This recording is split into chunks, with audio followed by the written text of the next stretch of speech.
Usted de la gestión de las residencias durante la primera ola de pandemia y me ha dicho usted por qué no me hago fotos. Para hacerse fotos con una pala recogiendo nieve después del Filomena o hacerse fotos poniendo en riesgo la salud de los ancianos, ya tienen ustedes a su socio de gobierno. Nosotros hacemos política, no nos hacemos fotos. Pero le voy a decir todo lo que hemos hecho. Como usted bien sabe, nuestra labor fue la de reforzar y ampliar las competencias de las comunidades autónomas para que éstas pudieran hacer frente a una crisis sanitaria de dimensiones inusitadas. Las competencias de la gestión de las residencias no solo permanecieron en las comunidades autónomas, sino que fueron reforzadas. Y no es que lo diga yo, lo dijo la presidenta a la que ustedes defienden en la Comunidad de Madrid en una entrevista en Telecinco junto a Sonsoles Onega.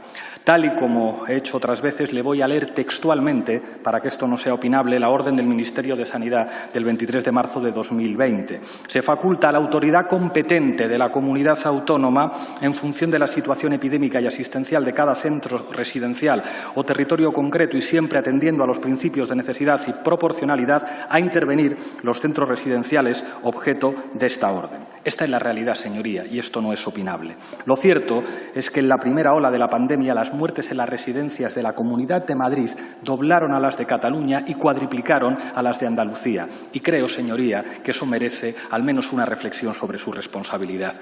Este Gobierno, tal y como le acabo de leer, facultó a las comunidades autónomas a intervenir las residencias. ¿Y qué es lo que hizo el Gobierno de la Comunidad de Madrid que ustedes sostienen? Le doy un dato. Madrid fue la comunidad que menos intervenciones en residencias de mayores ordenó durante la pandemia en proporción a la cifra de muertes registradas en estos centros, según datos remitidos por los gobiernos autonómicos. El Ejecutivo madrileño al que ustedes sostienen solo ordenó abrir expediente de intervención en 14 de sus 710 centros residenciales. Pero para ustedes debía ser más importante hacerse fotos.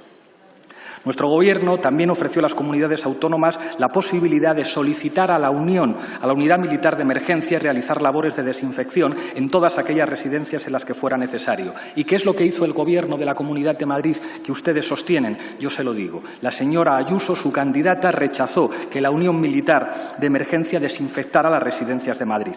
Y creo que aquí la ciudadanía se hace una pregunta muy clara. ¿Por qué la señora Ayuso no quería que la UME entrase en las residencias de Madrid? ¿Cuáles fueron los motivos reales que motivaron que rechazase inicialmente esta posibilidad? Por suerte, el consejero de Políticas Sociales del Gobierno que ustedes sostienen desoyó a la presidenta y sí solicitó la intervención de la UME. ¿Sabe lo que se encontró la UME? Ancianos conviviendo con cadáveres. Señoría, el Gobierno que ustedes sostienen. Distribuimos un fondo social de emergencia de 300 millones de euros para las comunidades autónomas, entre otras cosas, para reforzar las plantillas de las residencias. Para facilitarlo, también flexibilizamos de manera extraordinaria los criterios de contratación. ¿Y qué es lo que hizo el Gobierno de la Comunidad de Madrid que ustedes sostienen? Le leo literalmente el fragmento de un artículo de investigación del periódico Infolibre. Isabel Díaz Ayuso dedicó menos de la mitad del dinero que le brindó el Gobierno a reforzar las plantillas que a comprar equipos de protección. La radiografía del gasto de la Comunidad de Madrid muestra, en comparación con otras comunidades autónomas, que dio prioridad al gasto en equipos de protección individual frente al refuerzo de las plantillas. El Gobierno que ustedes sostienen y con el que se presentan a las elecciones. Y esto es importante porque nos lleva a otro punto crucial: la medicalización de las residencias. Menos fotos y más datos. La medicalización de las residencias en Madrid durante la primera ola. Le voy a leer simplemente las declaraciones de miembros del Gobierno que ustedes sostienen. 12 de marzo, consejero de Sanidad de la Comunidad de Madrid. Las residencias se van a medicalizar y los mayores contagiados serán atendidos allí mismo. 17 de marzo, presidenta de la Comunidad de Madrid. Nosotros, dentro de toda la red asistencial que tenemos dentro de la Comunidad de Madrid, están todas medicalizadas. 15 de abril, vicepresidente de la Comunidad de Madrid, Isabel Díaz Ayuso, no ha oído los pedidos del consejero de Políticas Sociales para reforzar el personal sanitario en los geriátricos madrileños. 21 de abril, consejero de Políticas Sociales de la Comunidad de Madrid. Una residencia medicalizada no es una residencia con atención sanitaria solo, es algo más. La presidenta y el consejero de Sanidad del Gobierno que ustedes sostienen decían que sí las habían medicalizado, mientras el vicepresidente y el consejero de Políticas Sociales del Gobierno que ustedes sostenían decían que no.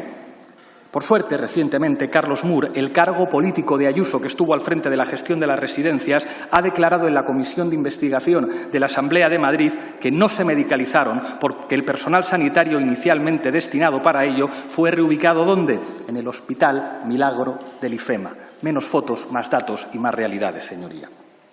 ¿Pero qué pasó entonces con la supuesta medicalización de las residencias? Se lo voy a explicar. Resulta que el Gobierno que ustedes sostienen adjudicó la tarea de medicalizar las residencias a Encarnación Burgueño, la hija del arquitecto de la privatización sanitaria de Madrid, que bautizó con un nombre muy sutil a su operación para medicalizar las residencias, Operación Bicho.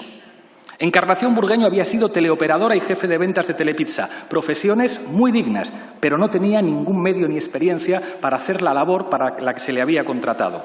Burgueño decidió subcontratar a otra empresa, Transamed, que contaba con 4 ambulancias, 4 médicos y 2 enfermeros para intervenir en las 475 residencias que hay en la Comunidad de Madrid. Empresa que además de todo contrataba, qué curioso, médicos venezolanos en situación irregular que trabajaban sin contrato, señoría. El sábado 4 de abril, cuando ya habían fallecido miles de ancianos en las residencias madrileñas, esta señora envió una nota de audio felicitando al gerente de esta empresa de ambulancias a la que habían subcontratado, el señor Eduardo Aragonés. Le voy a leer lo que decía esa nota de voz porque es muy ilustrativo de su manera de gobernar. Llevamos en torno a 8.700 abueletes vistos. ¿Sabéis lo que es eso? El curro que me habéis hecho en una semana. Flipo colorines. Como sigamos así, nos vamos a hacer los reyes y los amos de la gestión sociosanitaria de Madrid Comunidad Autónoma. ¿Vale? Flipo. Sois geniales. Vais a hacer que mi sueño se consiga, que es trabajar en el mundo sociosanitario, tener mi propia empresa. En eso estaban pensando quienes recibieron el encargo de medicalizar las residencias, en forrarse, señorías, que es a lo que se dedican ustedes. Pero aún hay más. Carlos Moore, el responsable de la gestión de las residencias madrileñas del que ya hemos hablado, fue quien firmó los protocolos que envió el Gobierno de la señora Ayuso para prohibir que determinados pacientes que tenían una discapacidad física o mental fueran trasladados a las residencias, de las residencias al hospital. No era una recomendación o sugerencia, señoría, era una orden de la presidenta que ustedes sostienen y a la que volverán a hacer presidenta si suman mayoría el próximo 4 de mayo. Y esto es muy grave, porque, como le he dicho, si no se medicalizaron las residencias y a la vez prohibieron que determinados residentes en estado crítico fueran trasladados al hospital, cualquiera puede intuir cuál es el resultado. Le leo literalmente algunas de las órdenes. No se derivarán al hospital a los pacientes que cumplan con los siguientes criterios. Y a continuación la lista de criterios. Se procederá a derivar al hospital a los pacientes que no tengan las siguientes características, que serían criterios de exclusión. Criterios de exclusión. En mayúsculas en el texto original, señoría. Lo que le acabo de leer es la literalidad de los protocolos de los que ustedes son responsables políticos. ¿Sabe cómo calificó estos protocolos en su día el que entonces era consejero de Políticas Sociales de la señora Ayuso, del Gobierno que ustedes sostienen, el señor Reguero?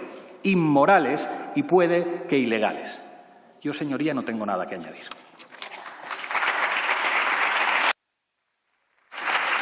Muchísimas gracias.